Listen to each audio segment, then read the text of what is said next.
வணக்கம் நண்பர்களே. பொதுவா எதுவுமே தெரியாத ஒருத்தனை அப்பாவின்னு சொல்லுவாங்க. ஆனா ஒரு விஷயம் ஏற்கனவே இருக்கு, அது எல்லாருக்கும் தெரிஞ்சிருக்கு. ஆனா இவனுக்கு மட்டும்தான் அது தெரியாம இருக்கு. அதை பத்தி விவரம் தெரியாம இருக்கு. அது தெரியாமையே மீண்டும் அதையே கொண்டு வர்றது அல்லது அதுக்கே பேசுறது இருக்கே, அதைத்தான் தற்குறித்தனம் அப்படின்னு சொல்றோம். இப்போ நம்ம தமிழ்நாட்டை பொறுத்த வரைக்கும் இப்ப வந்திருக்கிற இந்த புதிய ஆட்சி, அதில் இருக்கிற அந்த நிர்வாகிகள், ஆட்சியாளர்கள், இவங்களெல்லாம் பொதுவா இந்த வார்த்தையை பயன்படுத்தி ஒரு விமர்சனம் எல்லாருமே வைக்கிறாங்க. நம்ம கூட அப்படிதான் வைக்கிறோம். அது காரணம் என்னன்னா, இவர்கள் ஒன்றுமே தெரியாதவர்கள் மட்டுமல்ல, என்ன இருக்குன்னு கூட தெரிஞ்சுக்க விரும்பாத ஒரு கூட்டம் இது. நீங்க இந்த சட்டமன்ற கூட்டத்தில் பார்த்தீங்கன்னா, அவங்க பேசுகிறவர்கள், அந்த அமைச்சர்கள், எம்எல்ஏக்கள், இவங்க அத்தனை பேரையும் பாருங்க, அவங்க எப்படிப்பட்ட மனநிலையில் இருக்காங்க அப்படிங்கிறது உங்களுக்கு புரியும். இப்போ தமிழ்தாய் வாழ்த்து இந்த இஷ்யூ நேத்து ஓடிக்கிட்டு இருக்கு. நேத்து தமிழ்தாய் வாழ்த்து முதலில் போட வேண்டும் அப்படின்ட்டு ஒரு தீர்மானத்தை விஜய் நிறைவேற்றினாரு சட்டமன்றத்தில். அதற்கு எல்லா கட்சியிலும் ஏகோபித்த ஆதரவை தெரிவிச்சாங்க. இது ஒரு ரெசல்யூஷன், அவ்வளவுதான். புரியுதா? இந்த பிரச்சனைக்கு என்ன சொல்யூஷன் அப்படின்னா, தமிழ்தாய் வாழ்த்து தான் முதலில் பாடப்பட வேண்டும் அப்படிங்கிறத சட்டமாக்கணும். ஆனா தமிழ்நாடு அரசு ஏற்கனவே அரசாணை பிறப்பிச்சிருக்கு. மு.க.ஸ்டாலின் தலைமையிலான திமுக அரசு கடந்த 2021 நவம்பர் மாசமே ஒரு அரசாணை பிறப்பிச்சு, அந்த அரசாணையில அனைத்து நிகழ்வுகளிலும், அரசு நிகழ்வுகள், அரசு பள்ளிகள், கல்லூரிகள், இந்த மாதிரியான மொத்த நிகழ்வுகளிலும் முதலில் தமிழ்தாய் வாழ்த்து பாடப்பட வேண்டும். அப்ப அத்தனை பேரும் மரியாதை செலுத்தி எழுந்து நிக்கணும் அப்படிங்கறது ஒரு இன்ஸ்ட்ரக்ஷனா கொடுத்திருக்காங்க, அரசாணையா கொடுத்திருக்காங்க. இந்த அரசாணையை கண்டிப்பாக அனைவரும் கடைபிடித்து ஆக வேண்டும். கிட்டத்தட்ட ஒரு சட்டம் மாதிரி தான் வச்சுக்கோங்களேன். இப்போ இந்த அரசாணை கையில் இருக்கும்போது இந்த அரசாணையைத்தான் கவர்னர் உள்பட அத்தனை பேரும் பின்பற்றணும். ஆனா இதுவரைக்கும் மு.க.ஸ்டாலின் இருந்த வரைக்கும் அதை பின்பற்றினார்கள். ஒரே ஒரு முறை, அது கூட குடியரசுத் தலைவர் கலந்து கொண்ட நிகழ்வில் முதலில் தேசிய கீதம், அடுத்து தமிழ்தாய் வாழ்த்து அப்படின்னு மாத்தி பாடிட்டாங்க. அது ஒரு ஏதாவது ஒரு சில நேரத்தில் தவறுறது சகஜம். ஆனா இன்டென்ஷன்லாம் அதே இதை பண்ணணும் அப்படிங்கிறது இல்லை. இப்போ அப்ப ஆளுநர் இந்த ரவி இன்டென்ஷனலா முதல்ல தேசிய கீதம் பாடணும், அடுத்து தேசிய கீதம் பாடணும் அவருக்கு வற்புறுத்தினப்போ, அதெல்லாம் முடியாது, முன்னாள் முடிஞ்சா இல்லைன்னா கிளம்பு அப்படின்னு சொல்லிட்டு அவரையே விரட்டி விட்டவங்க தான் திமுக தலைவர்கள். ஸோ அந்த அளவுக்கு அவங்க உறுதியா இருந்தாங்க. எல்லாத்திலுமே தமிழ்தாய் வாழ்த்துக்கு முதலிடம் அப்படிங்கிறது இங்க சட்டமாவே எல்லாரும் அறியப்பட்டதா இருந்தது. ஆனா இவங்க வந்த பிறகு என்ன பண்ணாங்கன்னா, நமக்கு ஏற்கனவே அரசாணை இருக்கு. இவர் போயிட்டு முதலமைச்சராக இருக்கிற விஜய் போயிட்டு மோடி கிட்ட போய் பர்மிஷன் கேட்கிறாரு. முதல்ல பாடிக்கிறேன் சார், நீங்க எங்களுக்கு பர்மிஷன் கொடுங்க. அந்த இரும்பு கொட்டு முரட்டு சிங்கத்துல ஒரு பெரியவர் இருப்பார், என்ன அவர் பேரு, வி.எஸ். ராகவன். இந்த வி.எஸ். ராகவன் அந்த கேரக்டர் போயிட்டு ஆப்போசிட் கேங்கு கிட்ட போயிட்டு, அதாவது இவங்க பிடிக்குள்ள அந்த அந்த ரெண்டு கும்பல் மோதிக்கும், ஒரு கும்பல் பிடிக்குள்ள இவங்க வந்துடுறாங்க.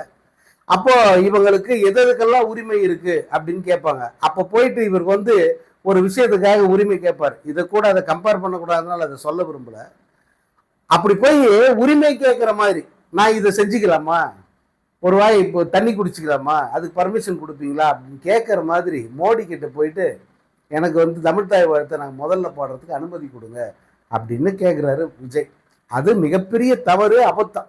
அதுதான் தற்குறித்தனம் அப்படின்னு சொல்றது. ஏன்னா தமிழ்நாட்டில் அரசாணை இருக்கு, தமிழ்நாடு அரசு பிறப்பித்த அரசாணை இருக்கு. அந்த அரசாணை இப்படிதான் எல்லாமே நடக்கணும், அப்படி நடத்திட்டு போங்க. என்னமோ தமிழ்தாய் வாழ்த்தையை நீங்க தான் கண்டுபிடிச்ச மாதிரியும், அதை முதல்ல இப்பதான் பாடுற மாதிரியும், 1970 முதல்ல தான் பாடிக்கிட்டு இருக்கோம். எல்லா பள்ளி, கல்லூரி, அரசு நிகழ்வு அனைத்திலும் முதல்ல தான் பாடிக்கிட்டு இருக்கோம். நம்ம வழியே மரபா கடைபிடிக்கிறோம். அரசு ஆணை பிறப்பிச்ச பிறகு அது ஆணைங்கிறதுனால அதை கண்டிப்பா கடைபிடித்து தீரணுங்கிற ஒரு நிலை தான் தமிழ்நாட்டில் இருக்கு.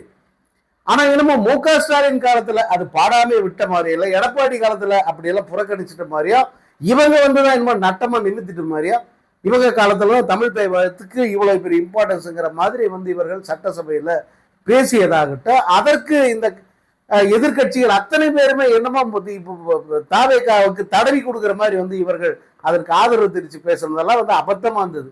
நியாயமா இதற்கு எதிர்ப்பு குரல் கொடுத்துருக்கணும்.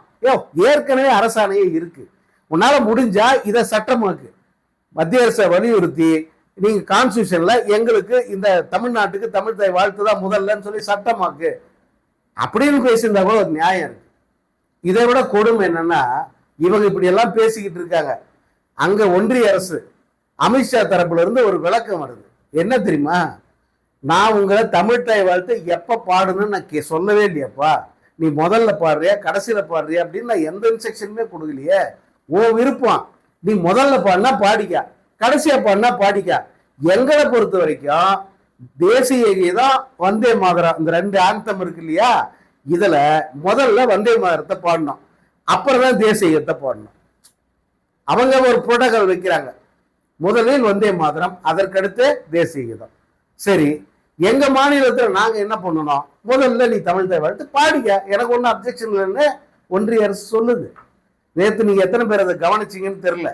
முதல்ல நீயே ஓ விருப்பம் தமிழ் தாய் வாழ்த்து பாடிக்க, அதற்கடுத்து வந்தே மாதரம் தான் போடணும், அதற்கடுத்து நீங்க தேசிய கீதம் போடணும் அப்படின்னு அவங்க விளக்கம் கொடுக்குறாங்க. இப்போ இங்க யாரு இங்க பேக்கு அப்படின்னு பாருங்க. பேக்குன்ற ஒரு வார்த்தை இருக்க, இங்க யாரு இந்த தமிழ்நாட்டை பொறுத்த வரைக்கும் இந்த தாவேகா அரசு தாவேகா நிர்வாகிகள் இவங்க அத்தனை பேரும் அதை சொல்லலாமா?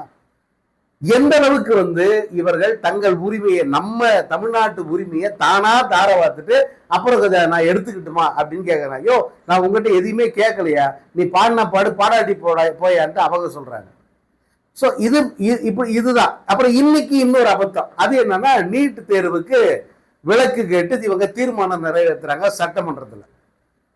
இந்த தீர்மானத்தை ஏற்கனவே திமுக அரசு ஒரு முறைக்கு 2 முறை நிறைவேற்றி அதை கவர்னருக்கு அனுப்பி, அவர் கவர்னர் கடப்புல போட்டாரு. அதனால திரும்ப நிறைவேற்றி கவர்னரை அந்த தீர்மானத்தை குடியரசுத் தலைவருக்கு அனுப்பி வச்சு, இந்த குடியரசுத் தலைவர் அதை கடப்புல போட்டு அமைதியா உட்காந்துக்கிறார்.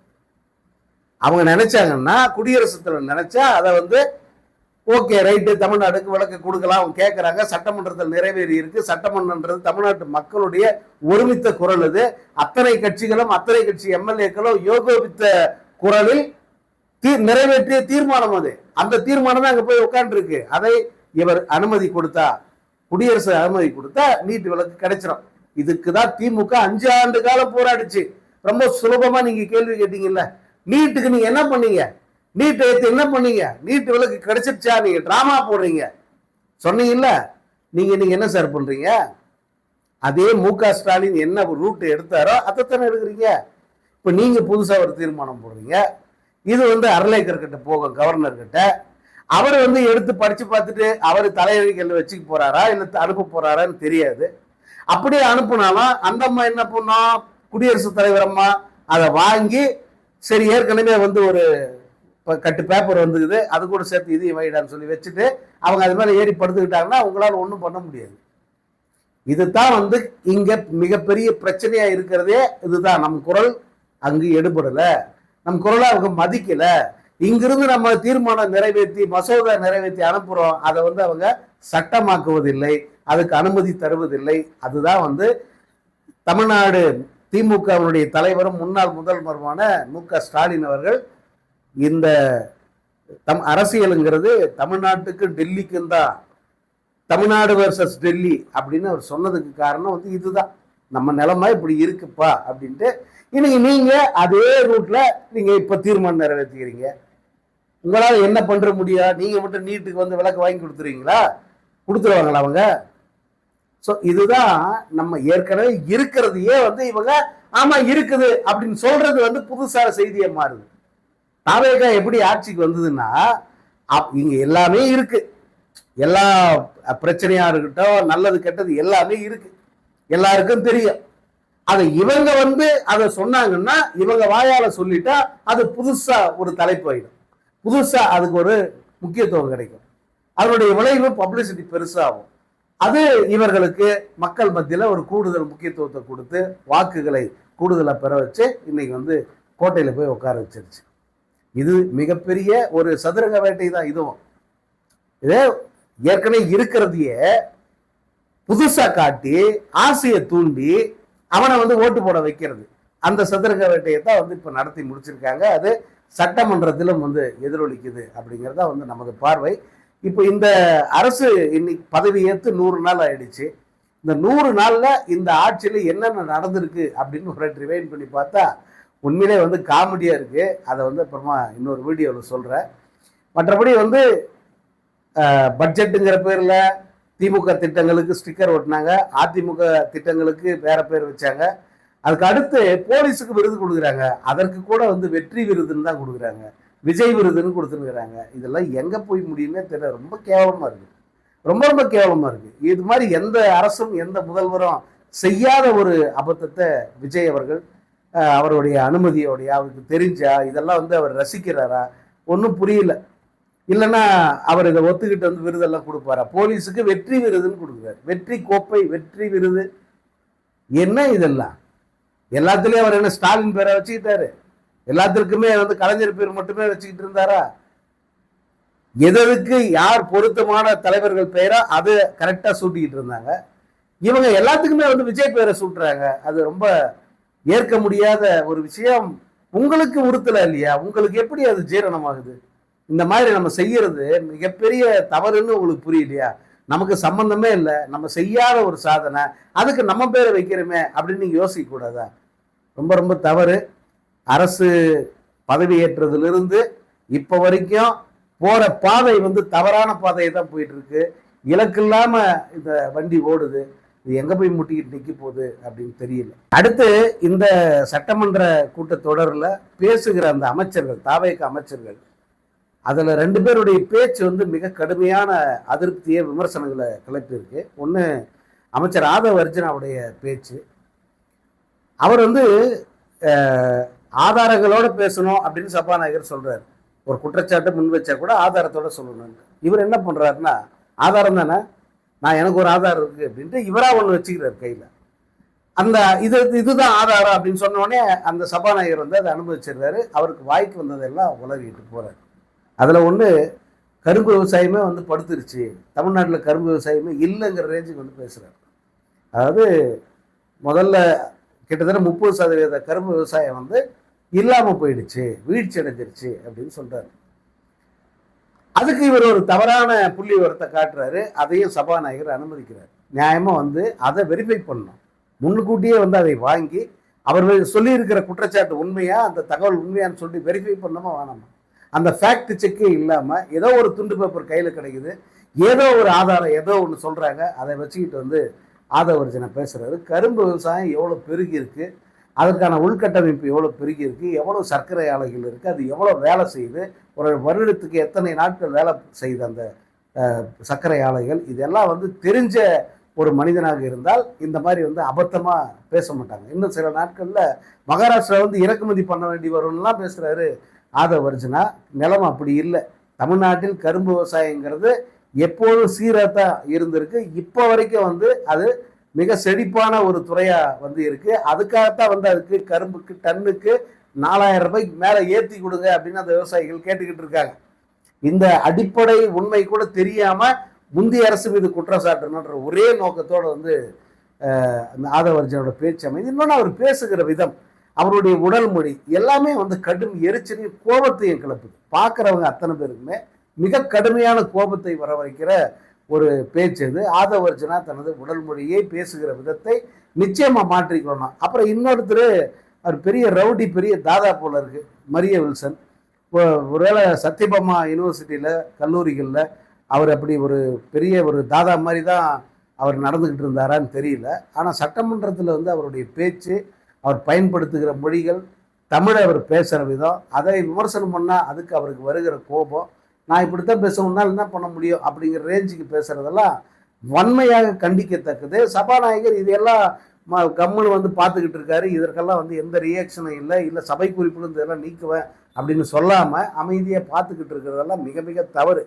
மரிய வில்சன் மேலே இருக்கிற கேஸு, அவர் எப்படி தன் சொந்தக்காரங்களை உருட்டுக்கட்டையில் தாக்கி வந்து அவங்க ரகலை பண்ணாருங்கிறதெல்லாம் வந்து கோர்ட்டில் கேஸாக நடந்துக்கிட்டு இருக்கு. அப்படிப்பட்ட ஒரு நபர் சட்டமன்றத்தில் கிட்டத்தட்ட அதே துணியை, அதே உடல் மொழியை காட்டுறதெல்லாம் வந்து வன்மையாக கண்டிக்கத்தக்கது. இதை வந்து எப்படி திமுக காரங்களும் அதிமுக காரங்களும் அமைதியா வேடிக்கை பார்க்கறாங்கன்றது ஆச்சரியமா இருக்கு. அதுலயும் திமுக அமைச்சர் நேரு அவர் வந்து மரிய வில்சனை என்னமோ தடவி கொடுக்குற ரேஞ்சுக்கு வந்து தம்பி எனக்கு ரொம்ப நாளா தெரியும்லாம் வந்து பேசிக்கிட்டு இருக்காரு. அந்த தொம்பியை தெரிஞ்ச என்ன தெரியல என்ன சட்டமன்றத்துல எப்படி வந்து பேசணும், அந்த சபை நாகரிகம் என்னன்னு தெரியாம வளர்றாரு அவரு. அப்புறம் தமிழ், அவர் சட்டசபையில பேசின தமிழ் ஒரு தமிழாங்கிறதே பெரிய ஆராய்ச்சிக்குரியதா மாறி போச்சு. அது அந்த தொகை, அந்த ஒரு ஒரு இத்தனாயிரம் கோடிங்கிறது அவர் படிக்கிற விதமெல்லாம் வந்து ரொம்ப கேவலமா இருக்கு. இது இன்னும் கொஞ்ச நாள் வந்து அந்த நண்பன் படத்துல அந்த இவனுக்கு எழுதி கொடுப்பாங்கல்ல, தப்பு தப்பா விஜய் எழுதி கொடுப்பாரு, அந்த மாதிரி எழுதி கொடுத்தா கூட அதை அப்படியே படிச்சிருவாரு போல இருக்கு. அந்த லட்சணத்துல இருக்கு அவருடைய தமிழ். இதை விமர்சனம் பண்ணா அவர் கோபம் வேற வருது. தப்புன்னா சுட்டி காட்டதான் செய்வாங்க. இல்ல இல்ல தப்பு தான், ஆனா நான் அந்த தப்பை தொடர்ந்து செய்வேன் அப்படின்னு சொன்னா சட்டமன்றத்தில் நிக்க கூட லாயக்கு இல்லாத தகுதியற்ற ஒரு நபரை போயிடுவீங்க. முதல்ல தவறை திருத்திக்கங்க. திருத்திக்கிட்டு அதை ஒழுங்கா வந்து படிக்க கத்துக்க. இல்ல உங்களால அப்படி படிக்க வரல, இதான் வரும்னு சொன்னா யாராவது ஒரு சப்ஸ்டியூட் வச்சுக்கோங்க. எப்படி முதல்வர் விஜய்க்கு நிறைய சப்ஸ்டியூட் சட்டமன்றத்தில் இருக்கோ அப்படி வேணா ஒரு சப்ஸ்டியூட் வச்சுக்கோங்க. இந்த அணுகுமுறை, இந்த ஆட்டிடியூட் மிக மிக தவறானது. தமிழ்நாடு சட்டமன்றத்துக்கு தலைகுனிவை ஏற்படுத்தக்கூடியது.